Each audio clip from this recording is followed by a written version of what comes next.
All right, all right. Hey, all right. Welcome to the Real Money Coach Show. It is Tuesday night. I see y'all falling in already. Just put in the chat where you're watching from. Listen, we have a major hitter tonight. We are talking about yeah. That's Dante, man. Y'all give it up for Dante. That dude be on it. I love the gifts. He's so timely with them. Yes, that's right. That's right. Dante Robinson, if you don't know. All right. So listen, we love it that you are here tonight. Put in the chat box where you are watching from, what city, what state, what part of this world are you dialing in? And we love having you being a part of the Real Money Coach family as we discuss various topics as it relates to generational wealth. Like, first of all, we talk about money, right? We talk about money. We talk about how to save it, how to budget it, how to invest it. We talk about money on the Real Money Coach Show. Imagine that. And then we want to talk about business development because we know that that's also awfully important in terms of how you develop your business. And that's really the spirit of tonight's show, is really kind of, doing some things in business development wise. And then, of course, we talk about real estate. They're not making any more of it. So owning your piece of this world, your piece of real estate, is one of the pillars of generational wealth. And then certainly proper investments and insurance rounds out the four pillars of generational wealth. And so we are going to definitely be diving in tonight. I'm really excited, and I got some topics that I want to throw out there for you guys. Timothy Day from Durham, North Carolina. Thank you, Timothy, for being here. I got some topics I want to throw out tonight that that maybe I talk to my co-host about. Maybe we have a little bit of chat before we bring our guest on, and then we'll let him lean in on it too if he's got anything he'd like to add to what we're talking about. So, with no further ado, let's bring on Michelle Mitchell of Mitchell Consulting Services. Michelle, how you doing? I'm doing good, Tony. How you doing tonight? Listen, I'm swell. I'm doing good. Good. Doing good. Listen, Oh, it's cold in Charlotte, so I can't even imagine what it's feeling like in Michigan right now. I'm like, man, what's this chill we got in the air, right? oh my So, goodness. we've been like in the 40s, you know? Really? Yeah. I mean, today was 46. I think the high was 46 Wow. today. Yeah, it's Well, pretty we have snow unusual. on the ground. Snow. Oh, yeah. Okay. Thank you for making me feel better about the 46 Yeah, degrees, 40 is right? nothing. Yeah. Yeah, pretty awesome. So, Michelle, there's some really interesting things. And what I'm almost doing tonight, those who are watching in the chat, let me know what you think I should be talking about. So tomorrow, I'll go to the radio station. I'll tape for my show on Saturday. Hmm. I'll do a Money Minute. Ruth Bell is in the house, and we have Dr. Benita Harris is in the house, right? And so there's a couple different topics I'm kind of kicking around a little bit. Hmm. And one of the topics is, of course, student loan. Yes. So tell me, I think you were the reporter who broke the story for me. I knew it was coming. I had said that from the beginning when they went to this, when the judge put a halt on it, that he was going to strike it down, or she or whoever was going to strike it Yeah. down. And so now we got to go before a 3-judge panel. So what's your take on the student loan deal? I mean, there are people out there who don't want to give other people an opportunity to advance in life. That's what I believe. So. You said that very politically correct. Uh, you made it very palatable for everybody, right? So here's my thing: is from a just a from my thing is these 6 states that filed the lawsuit Mhm. said that doing the loan forgiveness was going to hurt them from a tax standpoint. That makes Yeah, no sense to me that makes no sense at all. Because you because if people had their student loan and they paid that student loan back, they Yes. wouldn't get any tax revenue from them paying that student loan back. No. No. Now, what they would get is because many of the states, including North Carolina is one of them, the South Carolina, not sure about Michigan, but they're saying whatever amount of student loan forgiveness you get is going to be reportable income for the state tax return. Taxable in yeah, so isn't that in their favor? Duh. Exactly. That's my exact point. That actually would be better for them from a Yeah, tax revenue standpoint right. than so it has nothing to do with taxes. They don't Nothing to have do with there's no taxes. basis for their argument, I don't think. Yeah, because like if you had settled debt, you would receive a 1099 NEC, Hmm. right? Right. And you would have to report that as income on your taxes. So, Exactly. I mean, if they don't want it to go through, then there's no 1099 NEC, so there's no impact on tax revenue. So, like, yeah, Exactly. It doesn't make any sense. it makes no sense. Yeah. But that's their argument. Mhm. I think it's more of a political It is. posturing than anything. I believe so. Um, so that's one thing.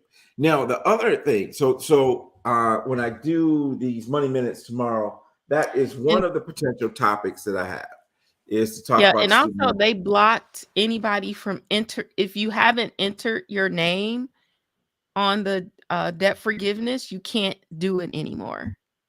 Right. The They Yeah, the closed it form is not down. active. Yeah, They closed it down.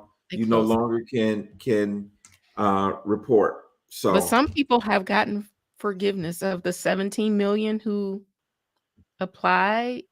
I think it said 14 well, I think it's 16 million people who've applied and been approved. and been But approved. Been approved. I'm sorry. Yeah. yeah, but there's no checks that have gone out yet. There's no There's checks that's no gone. there's Yeah. no forgiveness that actually has taken place. So Right. that's one of the topics, y'all. So if y'all think I should talk about student loan forgiveness when I do my money minute on Praise 100.9 that plays at noon on Wednesdays. It also plays on what day is that? Monday on 105.3 R&B. And the other one that I was thinking about talking about, y'all, is about this Powerball. Okay. $2 billion Powerball. Now, here's the thing that's interesting. The owner of the store who sold the ticket, Hmm. he's a 75-year-old guy. Guess what he gets? I know he got like $1 million, right? $1 million, right? Yeah. For Hmm. selling the ticket. Hmm. And then the California public schools will get $156 million for it. Oh, Now, the problem is 156. Okay. 156 million to the school district. Okay. Because lottery is always presented It's as a supposed way to support the school, this right? okay, Tony, think $2 billion and the school Mm-hmm. only got 153 million, 156 million. 156 million. Yeah. You said Okay. only? Only. It seems like Yeah. the lottery is for they say the proceeds of the lottery for school. So I'm just saying, should they get a bigger cut? Yeah, that's a great question. And, Yeah. and here's the thing, who plays more lottery than anybody? Guess Right. what group of people? It's your poor people, right? It's Yes, of people of course. lower income bracket, so they claim, right? Hmm. So, but the problem is that most of this money, when it goes to the school district, it ends up going to the wealthier school districts in higher education. It doesn't actually hit the schools that have probably the greatest need.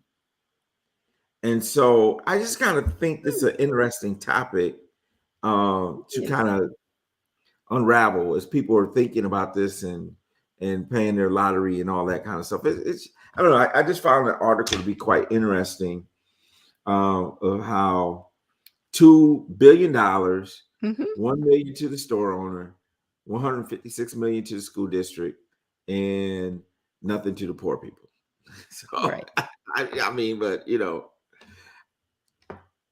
what we're gonna do? Well, I think we need to participate in our government. That's what I think. Mm. So the political system, we go back to the politics, right? I don't wanna Making go our to politics, but okay. making But our it's voice. true. Oh, what? Yeah. But and then there's more ways to participate in the political process other Mhm. than just the politics, right? Right. I mean, you have lobbyists and all that type of thing. Right. In fact, um, in 2 weeks, we're going to have a SBA, small business advocate, is going to be our guest on the show. And so Okay. she works in this region, including Georgia, Florida, Kentucky, um, South Carolina, North Carolina. But there's 10 advocates, small business advocates, that Mhm. the SBA has across the country. And she's one of those 10 advocates. Okay. And so she's going to come talk about how we can advocate for small businesses and what some of the things that are going on legislatively that could Mhm. have an impact on small business. So I think that's going to be kind of interesting, especially for Yeah, that'll her. be interesting. Yeah. So for small Yeah. business owners, I think that could be very interesting. Yeah. And so, Um, like the Goldman Sachs program that I'm in, one of the things that they encourage you to do is to become an advocate. And they listen to us. Well, the SBA listens to us as they're making their rules and regulations because it's such a large group of small business owners who are being right. impacted, directly from from the current rules and regulations of the SBA. So that's one way we can participate in, our in policy. the in the policy making process, right? Yes.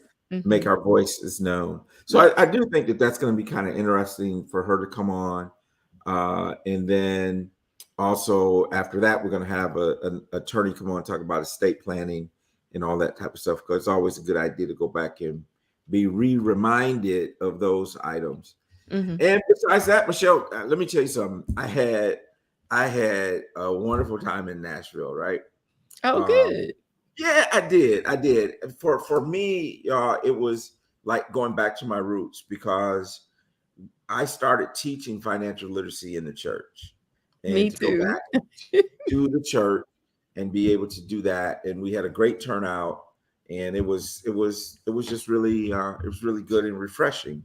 It was Nice. quick trip in and out, but rode in the church van, the whole nine, So, uh, you just took me back to my Second Baptist roots, right back in East Right. Michigan. But it was great. So, and the need for financial literacy continues to be there, and that's why. And I'm going to say this last thing because, and then I want to get to our guests tonight. But we've been talking about this challenge, right? This Mhm. challenge, and the statistics are what they are. I don't know if I shared any statistics here last Mm-mm. week where I talked about that. The average 42% of Americans have less than $1,000 in their savings account. Mhm. Well, here's the other thing. The other statistic, and I can't cite exactly what it is, where it is. It might be in a Boston Globe or someone, but what they predicted is that in the year 2053, that the median black household wealth, will be at zero. That's the median. Wow. And so we're going to start this in 2023. So we're going Mhm. to get us a 30-year jump start on this thing, and we're not going to let that happen. That's the goal. That's the goal. So we can get people encouraged to save that $100. Let me change that. Let's say at least $100 Right. for per month. If we can get 1,000 people to start that program every year, we can put a dent in this so-called direction that we're moving in terms of having zero median net worth in the African American family. Right. So that's the movement. That's the push. Yep. So more to come. Putting together a committee of folks who will work on developing this, everything from website to t-shirt, the whole thing. So we got to have we're gonna be on it. So Yes. get ready. I'm Get ready ready. because I already. So I did my nieces and nephew group on Sunday, and I okay. challenged them with $100 during the holiday season to save $100 by the time we meet in January. I want them to bring their $100 bill. Show that cash. Show me the cash that you did it. Yeah. That's a great challenge. Yeah. That's a great challenge. So kudos to you for that. So Michelle, one of the things here's the thing. Our guest tonight, Jason Integrity, he is a sales strategist, a sales coach. And what I think about is I can't remember who it was. It could have even been him that told me. We all selling something, right? I mean, we selling something, whether Always. it's your services, whether it's how you do your job, it's whether you selling something to your spouse about where you want to go to dinner versus where they want to go to dinner. We all selling something, right? We're selling something. And so what I love about him is I had a chance to sit down with him, kind of understand his process and that type of thing. And the three of us have a mutual connection. Miss Tony, right? Yes. So he is, and we want to do this too for those of you who are watching.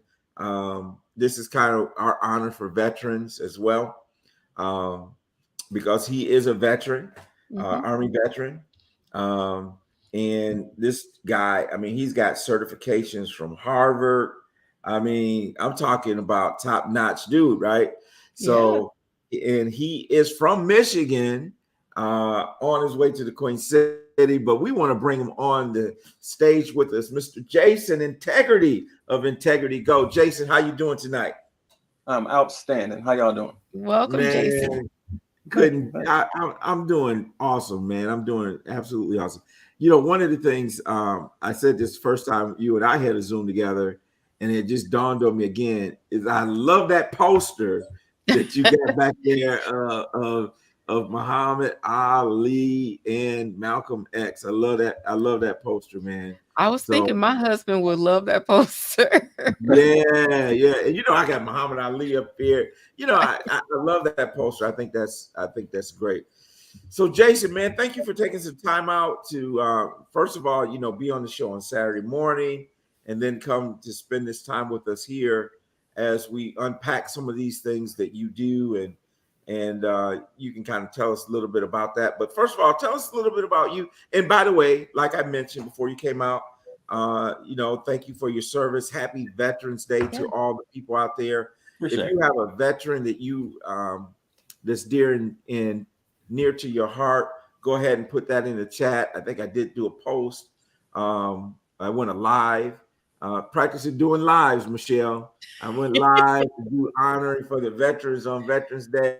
Nice. Ask people to put in the chat anybody they want to honor for Veterans Day. So feel free to go ahead and do that tonight. And like I said, Jason, thank you for your service, bro. And so tell us a little bit about Jason. Who's Jason? I'm just a regular dude. So I own a company called Integrity Go, and I'm a sales strategist. What I do is help my clients with their marketing and sales conversation. And that was me that said that. Everybody's selling something. Okay. I thought it was. So people are great at what they do. They go to school for it. They've been doing it for years, but they can't necessarily explain it, and sell it and present it in a way that it's appealing and it sounds like, oh, okay, let's do that. So I help them have this conversation so that it's comfortable for not just them, but their potential clients and customers too. So this should feel good. This is the thing that you started. You wanted to help people. It's something that you love to do. Should be a good conversation. It shouldn't, give you anxiety. Right. It's just a conversation. I tell people that all the time. Yeah. It starts with a conversation. Yeah. It's just a conversation. So Jason, tell us a little bit about your background. How did you kind of get into the sales coaching arena? Tell us a little bit about your journey. Yeah. So I'm a career salesperson. I've been doing this for 20 years. And it's just something that's just been in me. I was that kid during the fundraisers that was knocking on everybody's door. Like you buying something. I'm trying to win that bike. So I was that kid. So I've been doing it my entire life. Yeah, that's pretty dope. Like, I gotta win that Schwinn, I gotta win that bike, right? Right. So, Yeah. It always comes down to some kind of goal, and it's like, yeah, I'm doing that. Or somebody will say, like, nobody in Michigan has won it. Oh, okay, well, I'm gonna win it. I've always been that person. So I went in the military, and that's where I got my people skills. You got to get stuff done, and you don't necessarily have any rank. So you got to know somebody who knows somebody that can back you up and give you the information so you can get it done. So people skills translate to business. so you connect with people, have good conversations, genuine conversations, and as long as you show up authentic, then there's no problem. Everything is good. Every day is a holiday. So let me pick your brain a little bit. Because we may have some salespeople watching, right? We may have some people, business owners. Yeah. They may even have a side gig, right? So can you give us like one or two, what I would say the most frequent mistakes you see salespeople make in the sales process? They try to sell it. They try to sell. I got this thing and somebody gonna buy it, and that's the attitude they show up with, not understanding that nobody wants to be sold. I don't want you to convince me of anything. If I need it, I'll tell you I need it. So you have to position yourself to have this conversation from the standpoint of, I want to help you. Here are the problems that you're having. I have the solution right here. So let's talk about how these problems affect you and what life is like without them. And then once you paint that picture, now, don't you want this thing I have? And it's like, yeah, now I want it. Right.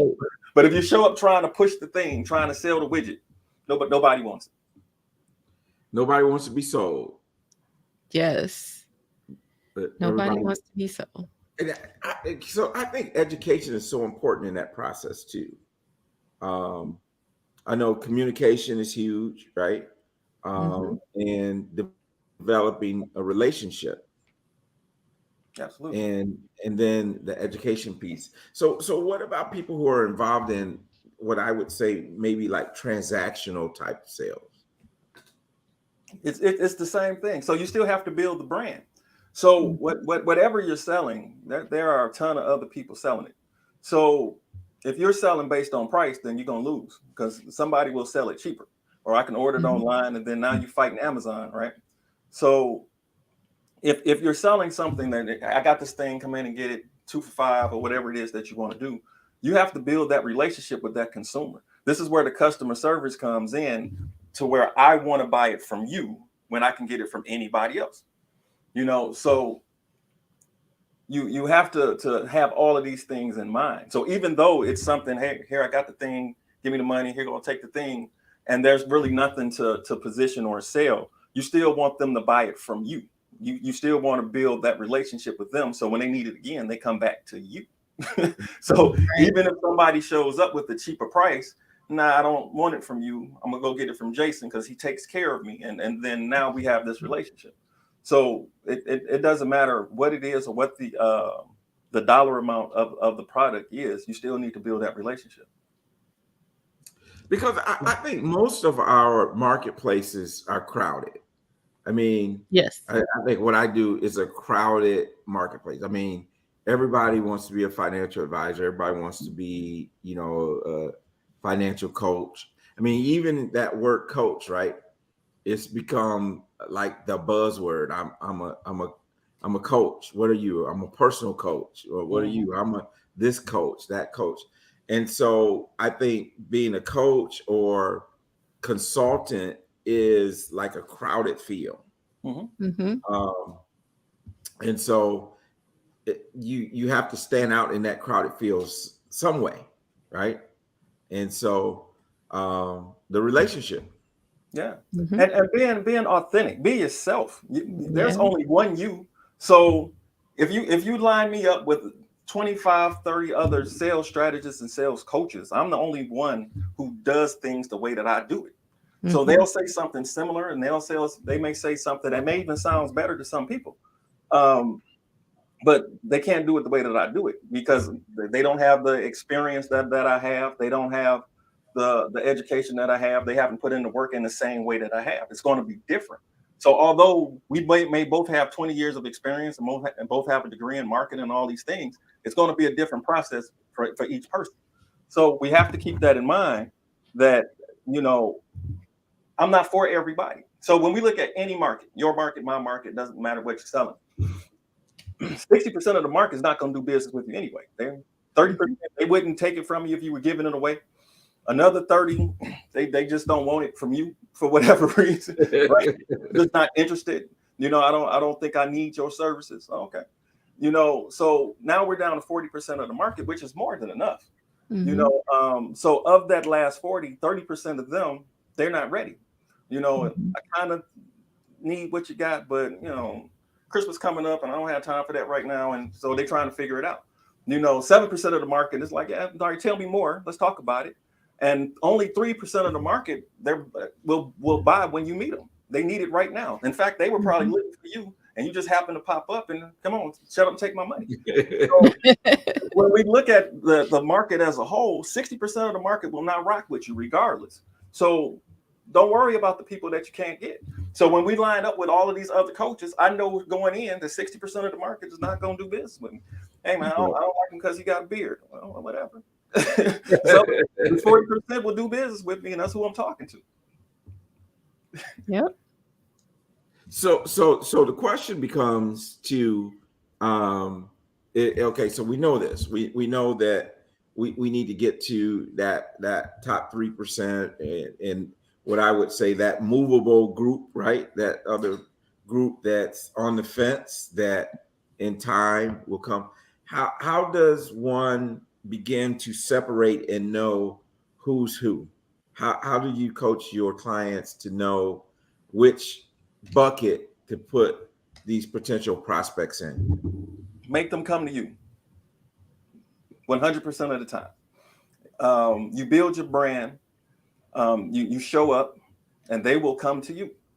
So the content that you're putting out on social media, the networking events that you go to, the Chamber of Commerce meetings and all this stuff that you're active in, people are watching and they see you move and they listen to the things that you're saying.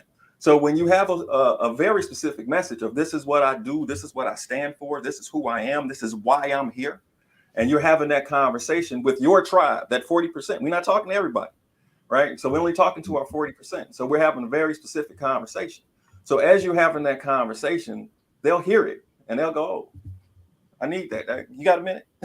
let me follow you on whatever this is. Let me set up that appointment and let's continue this conversation because I like what you're saying, because the problems that you say you fix, I have all of them. so let's have this conversation. And they'll come. That's the whole point of the whole marketing piece. This is why we brand ourselves a certain way, so that we naturally.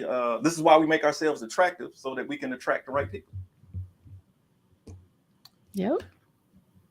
You make it sound so simple. The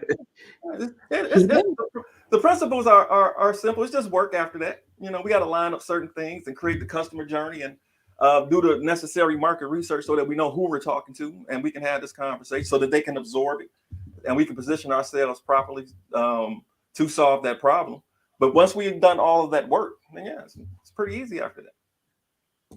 Yeah. Because I've heard it say the fortune is in the follow up, right?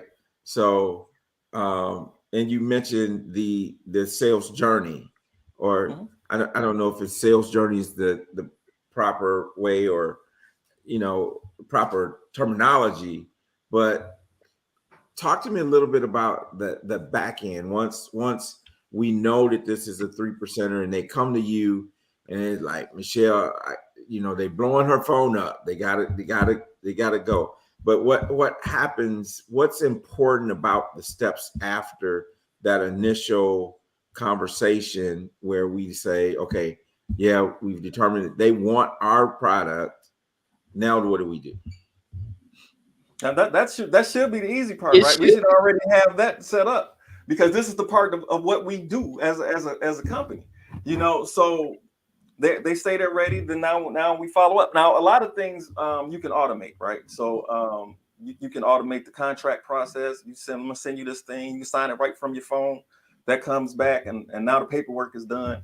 I'm gonna send you a calendar, set up this first appointment. Now we can talk and work that out. And then now we start doing the work.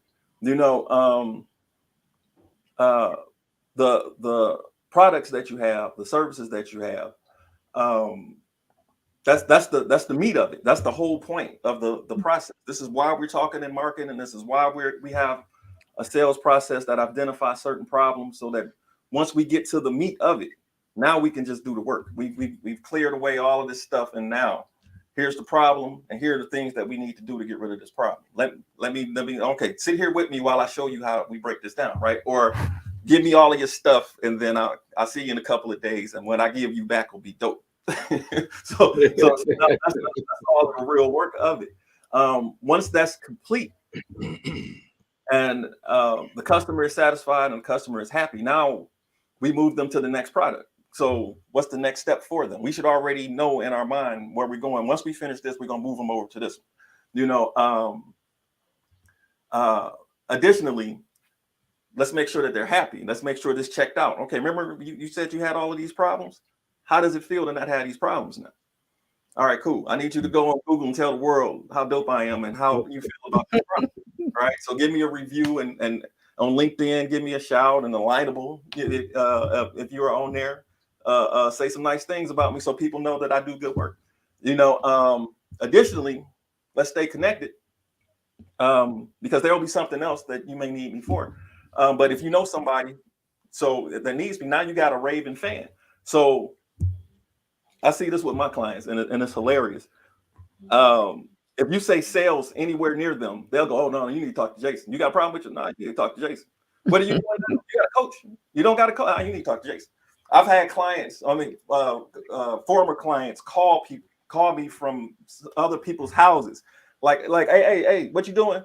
I need you to talk to so and so. They need some help with their sales, and it's like, okay. Let's have it. So you need these advocates. You need people out here that can vouch for you. Otherwise, you got to start this process over 100% of the time. So it's cool to get a referral. It's cool to leverage these relationships where people know, like, and trust you already, and then now you can jump right into the work. Yep. Sweet. So long-term retention. Absolutely, lifetime value, right? So we don't want to sell them one time. We want anything that has anything to do with this problem that we solve, any ancillary connections to it. I got you. Don't go anywhere else. I fixed the first problem. I can fix the second one. I fixed the second one. Now you're not even looking at other options for the third one. You're gonna come to me for it because I do good work, and I'm gonna take care of you. The price is gonna be fair, and all of the love that's required you're gonna get. So we build these relationships, but we can factor lifetime value in before we even start, and now when we start looking at potential clients, we're not looking at that first sale. It's like, all right, let me get this one, because over the next 3 years, next 5 years, I stand to make 25, 30 grand from them if I just maintain a relationship doing the work that I already know I'm good at. So let's build this relationship and let's keep it going. So if anything is weird or doesn't sound right, I'm fixing it, because I need to keep you for the lifetime of the relationship. Plus, I want the referrals. So it does us a great benefit to be authentic and build relationships and be honest and actually care, because long term, the lifetime of that relationship, you make more and more profit. But if you're just trying to churn and burn and let me sell this thing and I'll on to the next one, and you ruin all of these relationships, you're gonna be out of business in a year and a half.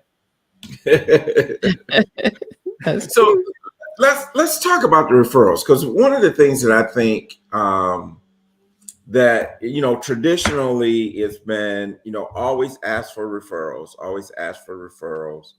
and I think it's one of the strongholds that many people who are in, whether they're doing, I mean, some processes, Mary Kay, you have the party, you automatically get the, I mean, but I think people struggle with asking for referrals.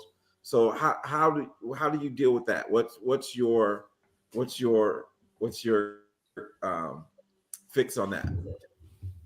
Personally, it's within my marketing. So we're all connected on social media, and as I continue to put out content, my current clients are still a part of my connections. So they'll chime in on certain posts like, yeah, he's spitting on that.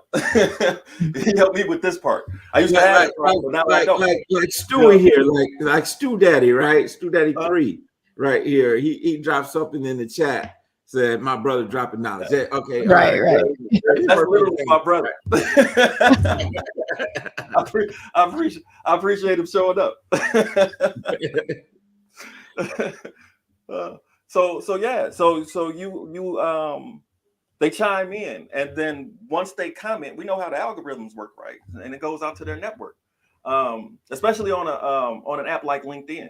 Not LinkedIn, but Alignable does it better. LinkedIn to a certain degree too, but Alignable is better. So when you put up a post on Alignable and then somebody that you connected to comments, it goes out to their entire network. So if they're saying, hey, this is a good guy, hey, you should use him on the post, that's a referral. Although it's not like a one-on-one handoff, but you still through extension getting exposure that you otherwise wouldn't have got. So now when it comes time for someone to ask questions or a conversation that they're having, then it'll come up again. Hey, I saw you comment on this sales guy's post. Did you work with him, and how did that work for you? And now it's a part of the conversation. But if you say, hey, listen, pull out your Rolodex, old school style. All right, when I first started selling, they used to tell us to do this, right? Pull out your Rolodex. Give me 5 people that I could call. And it's like, no, that's a hassle, because they're not looking for that call. Nobody, it's 2022. Nobody's answering the phone if they don't know you. Everybody does it, right? I don't know who that is. Leave a message. And then if they don't leave a message, you're really not talking to them next time they call. So that's not an environment that translates into current culture. So we want to be able to connect with people in a genuine way. So let these connections happen naturally. So keep putting out your content, keep connecting with people, and then it'll start to overlap. And it's like, hey, how did you meet? I know Tony. Hey, I know Tony too. And then it just keeps going. So everybody knows Tony. Everybody knows Tony, right? So Michelle, do you use Alignable? Actively, no, but I am on there. Yes. I'm on there, but this is the first time I've ever heard anyone talk about how to use it. So I want to drill down a little bit more on that, Jason, because that's a platform. We get all these, so and so wants to connect with you and that type of thing. Mm-hmm. And I'm like, man, honestly, it seemed like a nuisance, but I never really used it as a tool. So maybe you could share a little light on Alignable for us, get me and Michelle on the right track. Oh, right. Absolutely. Alignable is quickly replacing LinkedIn. Alignable makes you network. It requires you to show up.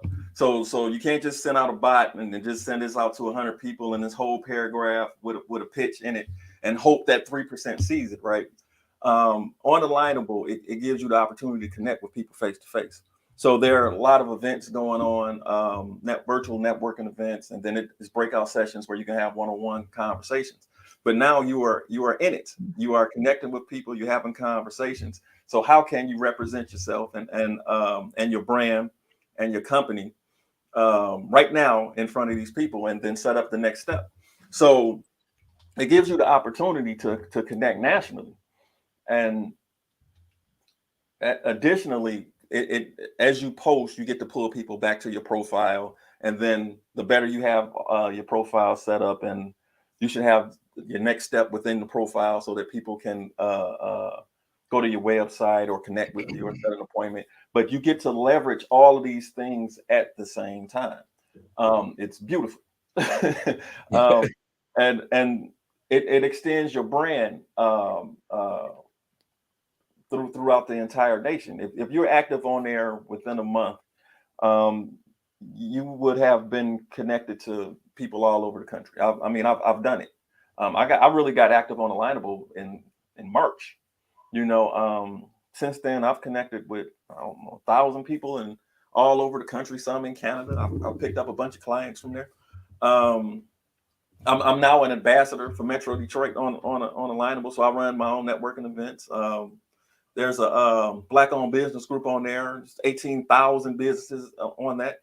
So you get to leverage the entire network of Alignable, and continue to have these conversations. So the more conversations you have, the more clients you get. Just keep going. Wow, that's pretty cool. I just never even, no one ever even explained Alignable to me. I mean, it's just like I said, I just got invited. Okay, I want to connect or what have you. And so that was pretty much it. But the way you explained it, and even that was a powerful statement that is quickly replacing LinkedIn. That's a powerful statement. Yeah. Yeah. That's a pretty powerful statement. So yeah. It's one of those things where LinkedIn, although LinkedIn is now being used to verify that you're a real person and a real professional. So you meet somebody, they'll go check out your LinkedIn profile, and it's like, oh, okay, you went to here, used to work here, and okay, your company real, and then they can see the dates and everything. It's like, okay, you're real, and then that's it. No more conversations on LinkedIn. They back to wherever they met you. But so LinkedIn has become like a resource checker, right, to make sure that you are who you say you are. And that your account has been there for a while, and they see how many connections you got and all of that. But Alignable is you have a business, you should be on there. You should be on there having conversations with people, because especially if you're a B2B business and you do business with other businesses, you need to be on there because there are so many people on there. At the current, there's 7 million users on there, and at any day you can connect and you can jump into they call it quick connects, little mini networking sessions. You can jump into those and you'll meet 5 or 6 people face to face. It's pretty dope. Wow. Yeah, that is pretty cool. Now, have you done much with Clubhouse? I'm on there here and there. Here and there. Every time I go on Clubhouse, there's some kind of beef, and I'm like, what happened? I thought we were talking about business, and people over here arguing. So Clubhouse reminds me of just an audible Twitter. Like you have no idea what's about to pop off on Clubhouse. So I see a lot of people doing very, very good things on Clubhouse. There are some very attractive groups on there. I'm not super active on it. I jump on there here and there. Okay, got it. So now let's break this down, man. I'm sitting here listening to this tonight, and it's like, man, I listened to Jason, and I said, yeah, I need some help. What type of help do you provide? Through your website and all that type of thing, and then let's talk about what would be the steps to work with Jason. What does that look like? Etc. Cool. Best thing to do is let's have a conversation. Let's talk about it. Regardless of where you are in your business, I've been there. I've from the very beginning. I've fallen down and gotten back up. I have fallen down so many times, and I'm an expert at getting up. So I can save you some fall downs. so let's have a conversation about where you are and where you want to go. You know, from a marketing and sales standpoint, let's create that conversation. So some people are more do-it-yourselfers, and they want to, you know, come to a workshop, and I offer that. I have a weekend workshop that I do. Marketing 100 and sales 100. You have to take the marketing 100 first, and then the sales 100. They're connected. And I just break down how it all works. This is marketing. This is how the conversation works. These are the social media platforms you should be using. This is how you should position yourself. This is what positioning is. This is what branding is. And let's have a conversation all the way through. The next weekend, we meet and we have sales 101. And this is how you should position yourself for this conversation. All the stuff that we built in branding, now we take it and move it over to the sales portion. And you just continue the conversation. So that's for the do-it-yourselfers. And but also offer one-on-one coaching. That starts with authenticity training. Let's teach you how to be you, you know, and how can the world love you if you don't love yourself, right? So let's put you in an environment where you are comfortable, and the things that you are uncomfortable doing, let's eliminate that from the process. So we have a bunch of introverts, and they think selling means I got to go out here and knock on doors and talk to people that I don't want to talk to. And it's like, no, you don't. You do not. You can sell it your way 100% of the time. Now let's create your way. So, but we create the process. My coaching lasts for 12 weeks. In that 12 weeks, we're going to build your brand. We're going to create your sales process, and I'm going to coach you. And there's going to be some accountability there. We're going to set some goals, and we will hit them. So, but all of that starts with a conversation. So let's talk about it, and let's look at where you are and where you want to go, and then we'll figure out the rest along the way. Well, and you know, there's a couple of questions, and I know I'm kind of dominating the conversation tonight, but there's a couple of questions. Number one is, one of the things I keep hearing you said, you mentioned the word more than once, and that's branding, right? Mm-hmm. So I do want to get your take on branding.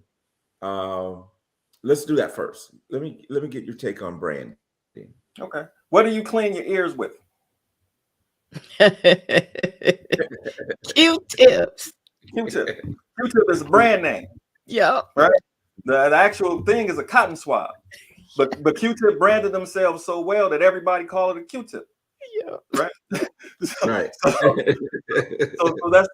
that's branding 101. If you can make your name synonymous with the thing, then you won. So when we start talking sales coaching, and eventually it's called Jason Integrity Coaching, then I killed it. Right. So you want to build your brand to where when anybody has this problem, they think of you, right? More importantly, if they think of what's the best version of this, they think of you.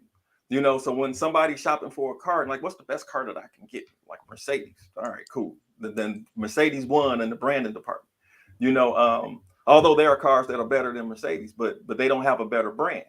So Mercedes is gonna win. So when we're talking about branding ourselves, we want to make our name synonymous with the thing that we do. And we want to be in the top 1% of the people who do it. So we want to build quality. And we want people to understand that we're not out here guessing. This is what we do. So because we do it so well, when you think of my name, you think of what I do. So that's the whole point of branding. And the only way to do that is to tell people. You know, nobody's going to figure this out on their own and go, okay, Jason is the best salesman person. And I got to tell you, you know, just like I got Muhammad Ali on the wall. When he showed up, he said, I am the greatest. And then he proved it. Right. But if he hadn't said it before, if he'd showed up, be like, I'm all right. If he was like, he one of the best, he's pretty good. But because he said it first, now everybody follows suit. But so now all he had to do was be himself. And in him being himself, it validated his statement. So when he say I'm the greatest, now everybody say, who's the greatest heavyweight all time? Muhammad Ali, just programmed. Everybody say it. And he didn't have the best record of all time. He didn't have the most wins of all time. But he went down in history as the greatest champion of all time. Because he said it. He was confident in his expertise. Yeah. Right. Yeah. That's deep. I mean, and what you say about yourself, what you believe about yourself, that's what other people will believe. It You know. translates. So, Yeah. Yeah. mm, Yeah. yeah. That's why I say all the time, how can the world love you if you don't love yourself? So Mhm. so you have to be authentic. You have to get out here and have some confidence and say, hey, I'm dope. I am very good at this.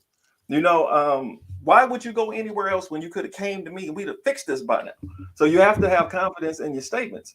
But when people say, why should I choose you over anybody else? Why would you not choose me over anybody else? Why is this a conversation? You're wasting both our time. Especially if they're in your 40%. So if they're in your 40% and you know who they are, don't talk to them like they strangers. No, you're part of my tribe. I love you. I want you to win. So come over here where people gonna love you. Let me take care of you. We're gonna move on to the next step. But we get caught up when it's time to be confident because we were taught to be humble, and keep your head down and work and don't shine too much. If you're too bright, you're gonna attract the wrong kind of attention. Oh man, you are here to be great. You put on this planet because you're already dope. So be dope. Be confident in it. Smile in the face of adversity because they ain't seen nobody like you yet. So do your thing, walk your walk, and you'll kill it consistently. But if you show up and you kind of like, I don't know if I can, then don't nobody know if you can. Right. If you don't know it.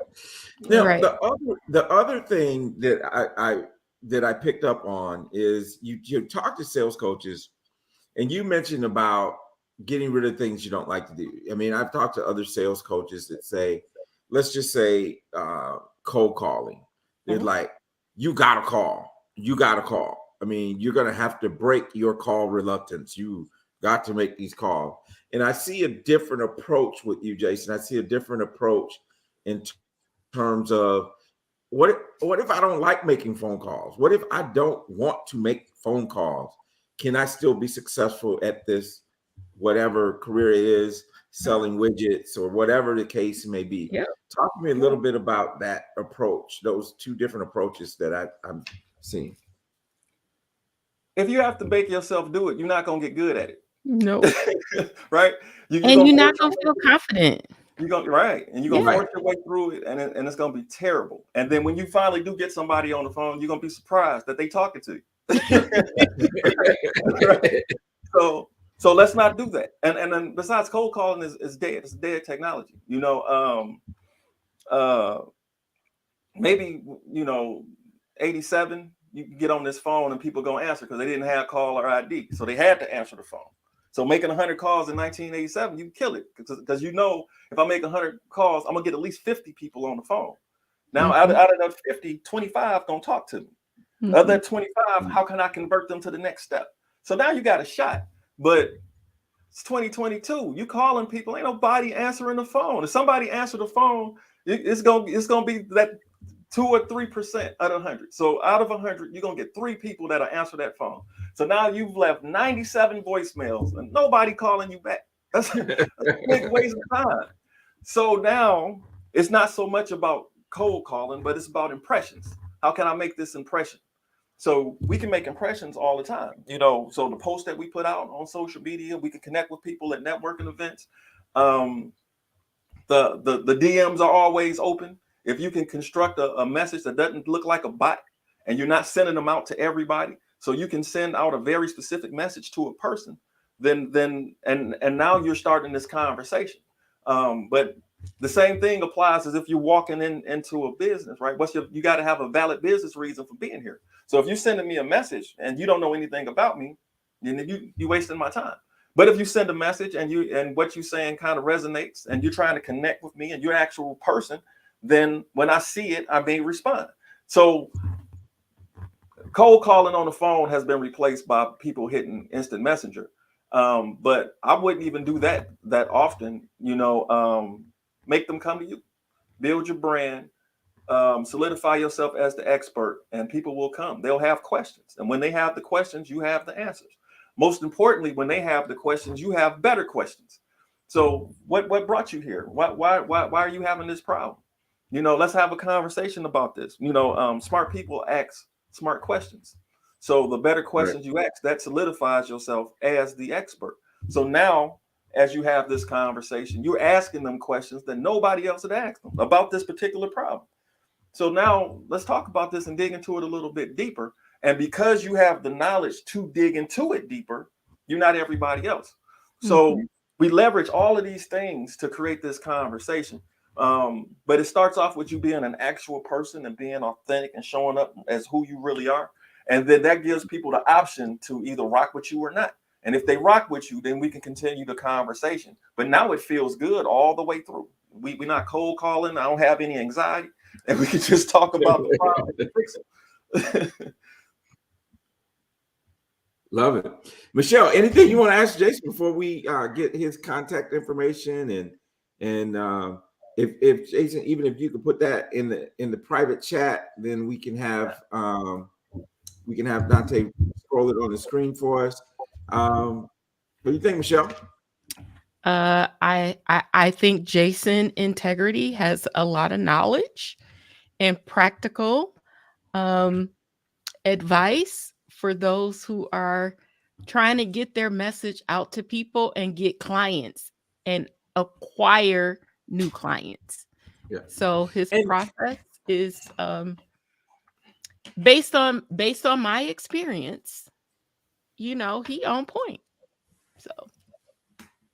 And you know, really the key is this. The key is to get people to call us, right? Mm-hmm. I mean, that's really what we want.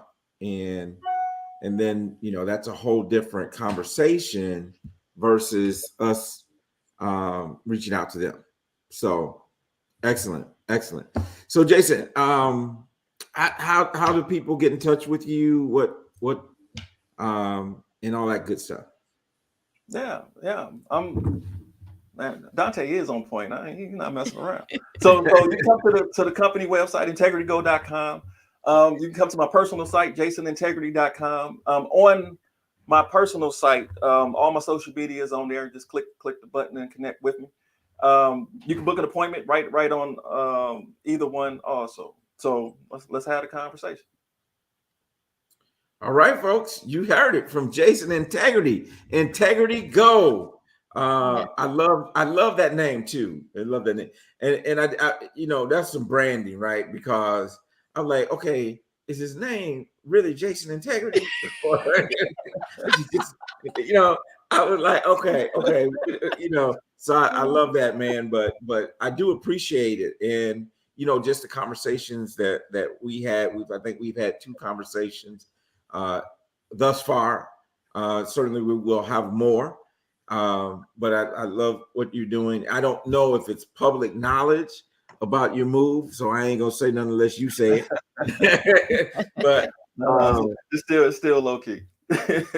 All right. So listen, we appreciate you coming on and being a part of it, and I think you bless people tonight, and hopefully they are encouraged by what they've heard and will engage and you know, becoming because I think we all need that. Now, let me ask you this: do you do any, or what's your thoughts about group sales coaching? Oh, I love it. We're training all the time on Alignable. I got one tomorrow. You know, we're talking about professional confidence tomorrow. So I love to train. You know, military. So we out here. You know, so let's sharpen the saw all the time. We get better at it every day. Love it. All right. Well, listen, everybody, thank you for joining in. We've had a great show. Actually, let me tell you, on this next week we will have Jay Morrison will be our special guest. If you guys have not heard of Jay Morrison, Google him. Extraordinary story. He will be influencer in real estate. He's going to be the guest for Saturday morning and also for our Facebook Live next week. So we're getting into the Thanksgiving, man. So be thankful, be grateful, and we'll see you all on Saturday morning. And we'll see you right back here on the Real Money Coach Live next Tuesday at 8 p.m. Eastern. Again, my man Jason, thank you for being here. Hey, thanks for having me. Thanks, Jason. Stay in the green room. We say bye. And everybody have a great evening. Thank you again for being part of the Real Money Coach Show here on Facebook and YouTube. God bless you. Good night.